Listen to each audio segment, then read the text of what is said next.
আমাদের মাননীয় প্রধানমন্ত্রী এবং আমি মালয়েশিয়া সফরে চলে গেলে ওই দেশের সরকার আমাদের মাননীয় প্রধানমন্ত্রীকে 10,000 কর্মী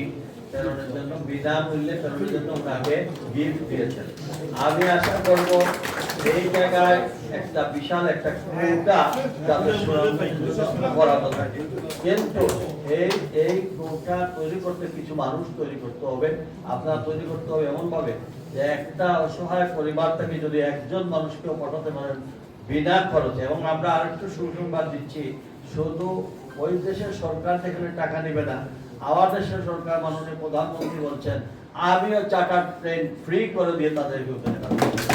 পাঠাতে গেলে একটু প্রশিক্ষণ লাগবে, একটু ল্যাঙ্গুয়েজ কোর্সের বিষয়। এর জন্য আমাদের সরকারের পক্ষ থেকে আমরা আপনাদেরকে কথা দিলাম, এই অঞ্চলের মানুষ যখন এদিকে যেতে চায় আমাদের ইয়াং জেনারেশনদেরকে আমরা ট্রেনিং এর জন্য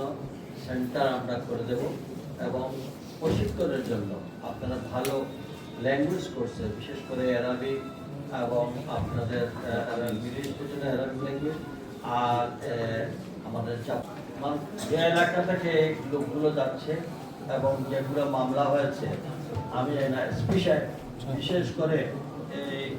9 জনের যে মারা গেল, এর আগে যারা মারা গেছে এদের একটা চক্র আছে যারা এদের সমস্ত তথ্য সহ সবকিছু আগামী 1 সপ্তাহের মধ্যে আপনারা আমাদের মন্ত্রণালয়ে প্রেরণ করবেন। এবং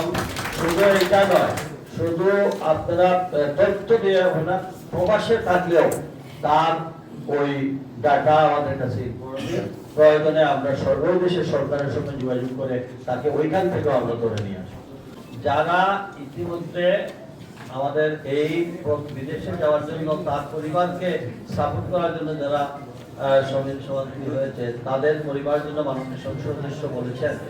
যে মাননীয় প্রধানমন্ত্রীর যে গিফট যে 10,000 এর মধ্যে এই পরিবারগুলোকে অন্তর্ভুক্ত করা হবে। আমরা